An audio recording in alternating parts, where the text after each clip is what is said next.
I was sitting in my Tuesday morning prayer group listening as one of the gals prayed. And whoa, like there's prayer and then there's prayer, right? As I was listening, I started thinking I should really brush up on my praying skills. I bet you've done this before, right? Like, man, she is such a good problem solver. It is so helpful to have someone around. I need to work on being a better problem solver. Or maybe you're thinking, he is a fabulous host. I should try to host more. It makes people feel so welcomed. And I try to justify this. I'm like, it's not just comparing and wanting more. I'm wanting to be a better person. I'm seeing what I respect and admire in others, and I'd really try to embody that. Today, I want to share an inspiring nugget that I happened upon a couple of years ago. It helps me when I find myself wishing for the gifts that others around me have.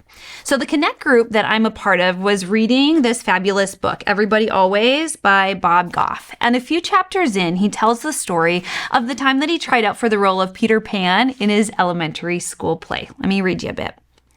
When I was in elementary school, we put on the classic play, Peter Pan. I tried out for the role of Peter, but I couldn't sing or dance or fly, so I didn't get it.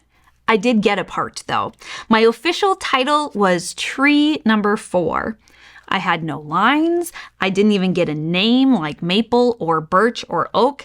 My role was to just stand there, hold my arms out above my shoulders, wiggle my fingers, and look like a tree. There was no mention of my name in the program they handed out. There were no bouquets of roses given to me on opening or closing night. But you know what? I loved it. And here's why. I knew what was needed. My role was clear and it wasn't too complicated. In short, I knew what I was there to do. Now, Bob goes on to say that something changes for many of us after we leave elementary school. We try to make ourselves the hero or the victim of every story. Something goes wrong and we want to be the victim. Something goes right and we want to make ourselves the hero. It doesn't seem to matter which it is as long as we make it all about us. But if we make everything all about us, it'll never be all about Jesus. What I'm coming to realize is we are not the heroes and we are not the victims of all the stories happening around us. We're just tree number 4. That we don't need a bunch of lines. Jesus is the one who's in the lead role, and he's got it handled. This spoke to my heart so deeply. As a perfectionist, the teacher in me wants to be the person for every single student. And when I would hear other teachers talking about special connections that they had made with students, I felt like a failure. Why weren't those students opening up to me? But something about being tree number 4 was so freeing to me. It was like I didn't need to do it all. In fact, if I tried to do it all, it would be a mess. I'd be taking away from the parts that other people were supposed to play. I would be walking all over the parts crafted for others. The Bible also has something to say about sticking to our part. In 1 Corinthians 12, Paul writes about one body and many parts. Let me read that for you. Your body has many parts, limbs, organs, cells, but no matter how many parts you can name, you are still one body. I want you to think about how all of this makes you more significant, not less. A body isn't just a single part blown up into something huge. It's all the different but similar parts arranged and functioning together. If foot said, I'm not elegant like hand embellished with rings, I guess I don't belong to this body, would that make it so?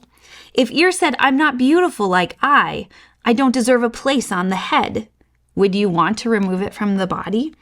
If the body was all eye, how could it hear? Or all ear, how could it smell? As it is, we see that God has carefully placed each part of the body right where he wanted it. But Paul goes on to say, I also want you to think about how this keeps your significance from getting blown up into self-importance. For no matter how significant you are, it's only because of what you are a part of. An enormous eye or a gigantic hand wouldn't be a body, but a monster. What we have is one body with many parts, each its proper size and in its proper place. No part is important on its own. Can you imagine eye telling hand, get lost, I don't need you? Or head telling foot, you're fired, your job has been phased out.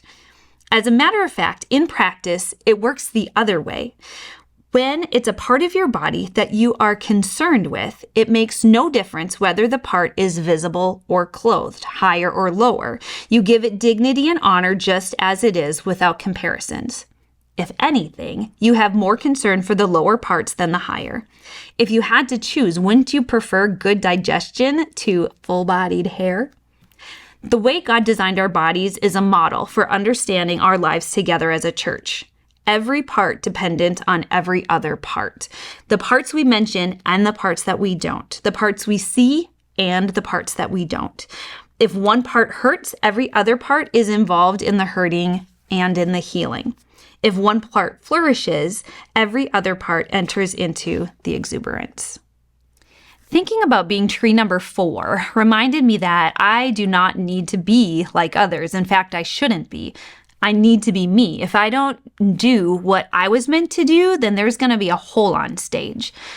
Reminding myself to be tree number 4 helped me to be confident in the gifts that God gave me and not so envious of the gifts that God has given to others. As you continue your day today, embrace your part as tree number 4. Find deep peace and joy in the gifts that you bring to the body of Christ. See you tomorrow.